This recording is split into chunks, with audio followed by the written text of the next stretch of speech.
Tim McLean was born on October 3rd, 1985, in Victoria, British Columbia. He was known as a warm guy. Tim wasn't shy about meeting and accepting new people. He always seemed to find the good in everyone. Tim's own Uncle Alex described his nephew as a little guy with a big heart. Tim liked to travel, he liked to meet people, and unfortunately no one anticipated an encounter with a very disturbed individual who would savagely end the life of Tim McLean on July 30th, 2008. Now, I should warn you, this story is really bad. It's gonna get pretty gruesome. So if you're sensitive to disturbing things, you may want to skip this one. I was just reading a book. All of a sudden I heard a guy screaming. I turned around and the guy sitting right next beside me was standing up and stabbing another guy with a Rambo knife, pretty much. It was a big survival knife like this in the throat. Repeatedly. Told everybody to get off the bus. Everybody started to get off the bus. The guy still kept stabbing him.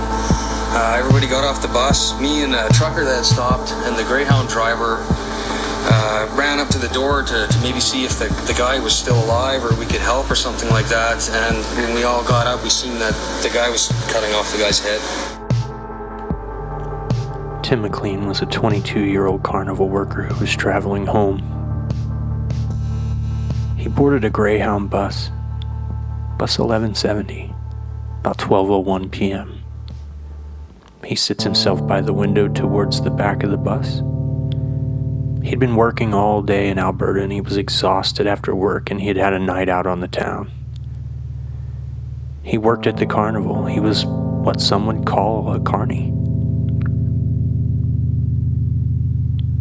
It's about a 22-hour ride on this bus to get home, so Tim brought some music and some headphones.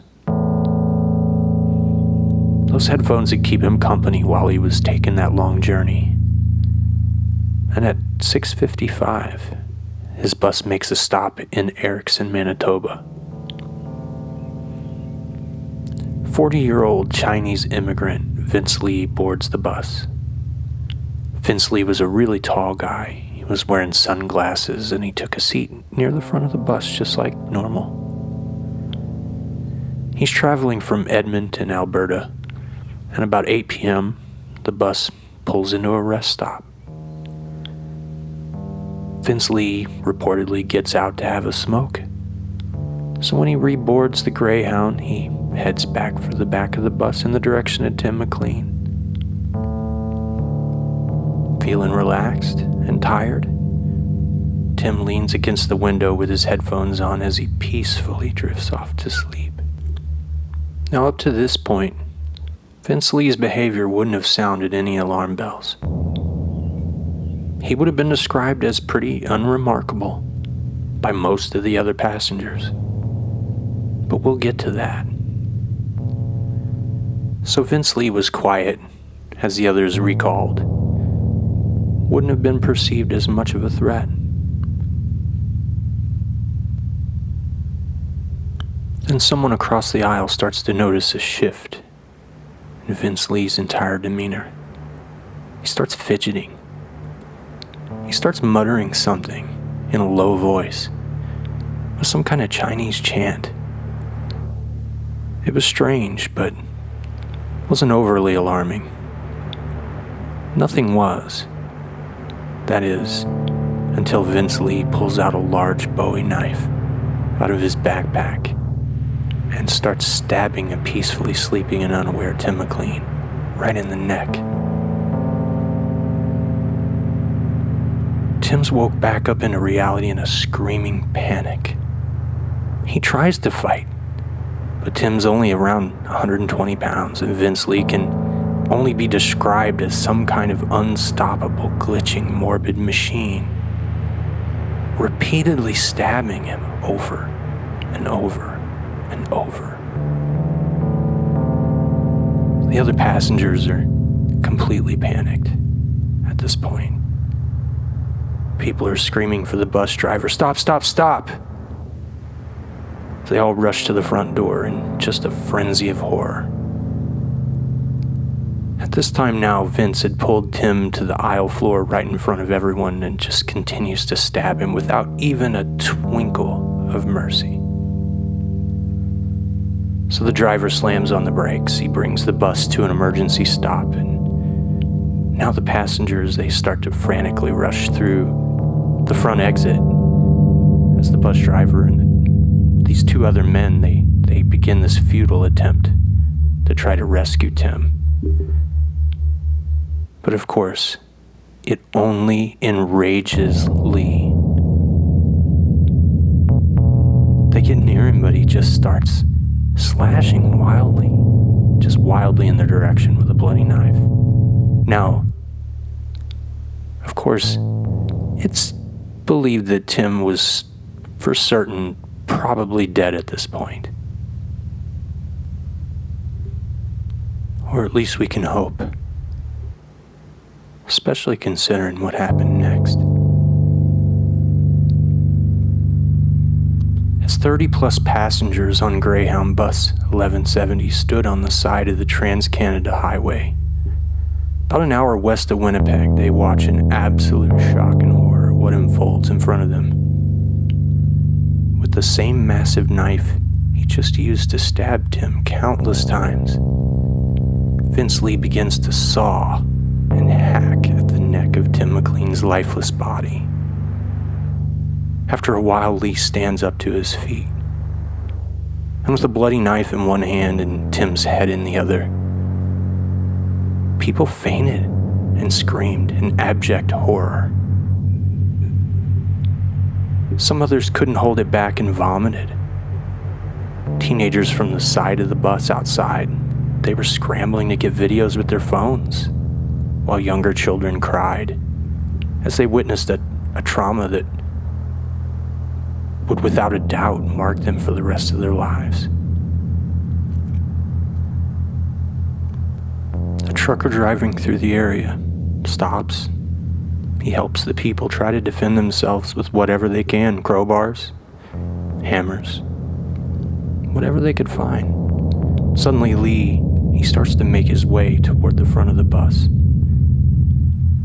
But the bus driver and the truck driver and another passenger, they're quickly trying to close the bus door. They're trying to close it to block Vince from leaving the Greyhound. And just as the door slams shut, like something out of a horror movie, Vince's knife-wielding arm and hand shoots through the slit in the door, and he's swinging wildly. They put some distance between him and their attacker, but they were uncertain as to what would happen next. Would Vince get out and come for them? They were sure he would, but he never did. Now, law enforcement, they were on their way, but they were nowhere near the tragic crime scene. I mean, this is a very rural area, so the people outside, they, of course, can do nothing but wait. And they watch as Vince Lee parades Tim's decapitated head up and down the center aisle of the bus. He had decapitated him. And he's showing it off like a trophy. He's taunting the terrified onlookers. And then, still with no sign of the police, these actions on board intensified. He then begins to open Tim's chest. He pulls out his organs. He takes out Tim's heart, his lungs, and then his liver. He takes out the intestines and he starts stringing them all over the area around the body. The passengers can do nothing but be mortified, frozen in more ways than one, just watching in shock. It wasn't over. In full view of everyone, Vince Lee devours both of Tim's eyes, a large chunk of his heart. He then cuts off Tim's nose and ears. He starts taunting the audience by sniffing the severed body parts and even licking McLean's blood off of his fingertips. Just like he had a steak dinner. Oh yeah, something I failed to mention. He brought plastic bags with him. These were for storing the pieces of the victim of his choosing. He actually planned to take parts of his victim with him. It was just unthinkable in every way. Now, passengers outside the bus, they're witnessing what they can only describe as pure malignant evil. And because it's such a rural area in this section of Canada, the authorities, they don't arrive until 9 o'clock. They rope off the scene and they attempt to reason with Vince Lee, but it's pointless. Completely fruitless. Now they're making a decision to not shoot him at this point. They could easily use a sniper. Of course, they can't stun gun him from their position. They could certainly try to shoot him. But people in Canada look at things a little differently. They view him as a mentally ill sick person, not an evil person. So they stand back and wait. As Vince Lee continues to dissect Tim McLean for hours, they try to negotiate.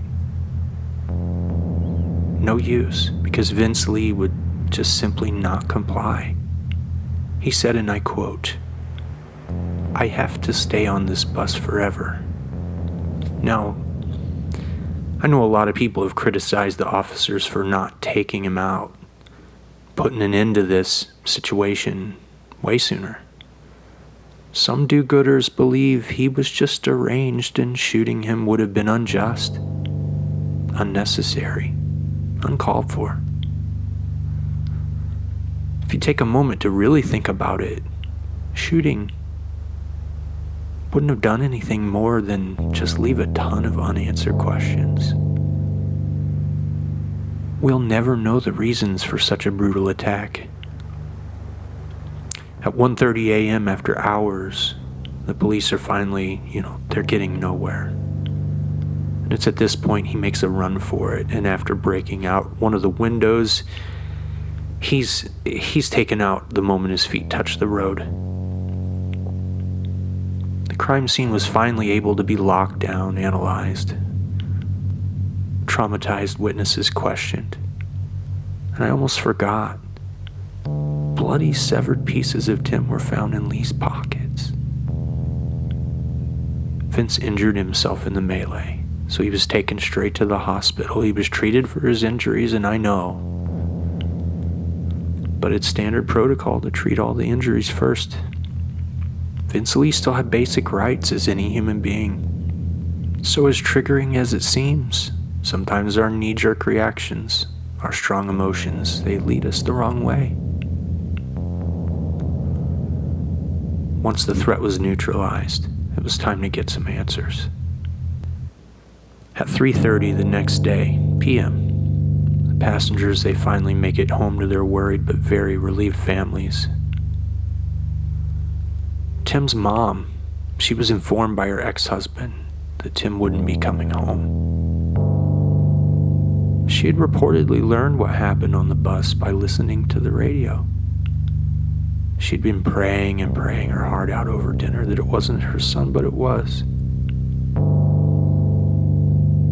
Some of the passengers have never really recovered from what they saw that day. I imagine they never will. How could you? Even some of the cops and emergency responders still haven't shaken off the PTSD. And all Tim McLean's family could do is push for justice. How could you process this? What would you want to happen to Vince? Why did he do what he did? Vince came to Canada in 2001. He worked for a church doing handyman work, running errands. He became a Christian. He was baptized. The pastor had no complaints. In 2004, he was hospitalized after some problems with the law, but I don't know much more about that incident. Then he was a forklift driver for a while. He had no trouble working, but he did quit in 2005 for unknown reasons. Over this time, his marriage, it got worse and worse and worse and worse, till eventually they separated. 2006, he starts to work at Walmart. He was terminated due to problems with an employee, a fellow employee. Then he goes to Winnipeg for a job interview on the 28th, and on the 29th, Lee gets on a bus in a town called Erickson, where he has 3 pieces of luggage with him. Witnesses said he spent the night outside on a bench, staring up into space. Those are the days that led up to this incident. The telltale signs of oncoming, undiagnosed schizophrenia. You can almost see the signs of the chaos and turmoil just building around Vince. He may not have been prescribed the right medicines. I'm not sure what the direct truth is here, but there's one thing that we all know, and that he wasn't taking any medication on the day he boarded that bus.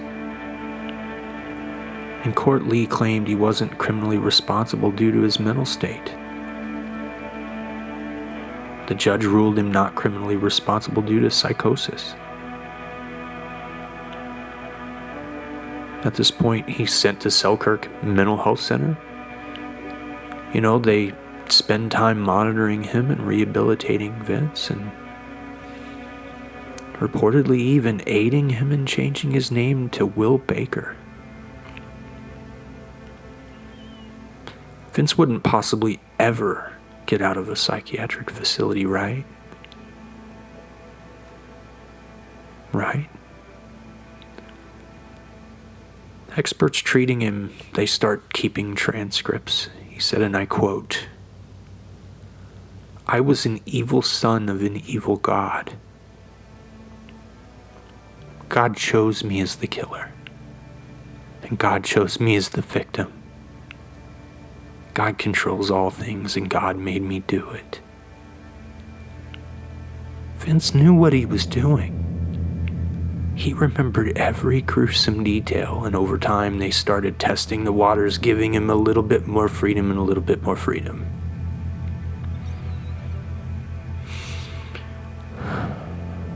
Then on February 10th of 2017, murdering cannibal Vince Lee was declared fully stable, capable of functioning independently, including maintaining his own medication. I'm not even kidding. Carol and Tim Sr., they never got to say goodbye to their son. Parts of him ended up in the belly of a cannibal. His body mutilated and strewn across the seats of that Greyhound bus 1170. And all Vince Lee has to do is skip a couple doses, and he could do it all again, at any moment. I want to hear your comments on this case. What are your thoughts? On Twitter, I'm Strug City Podcast. That's STRUGCITY Podcast. So follow me, because I'd like to hear from you. This episode was so fun to put together, and I hope we can do it again soon. If you like this sort of thing, subscribe on any or all of your favorite platforms, and make sure you follow me on Twitter at Strug City Podcast and all other great podcasts under the Barn Podcast Network. Again, this has been your friend and fellow true crime fanatic, Mike. And this has been the Struggle City Podcast. We will see you next time.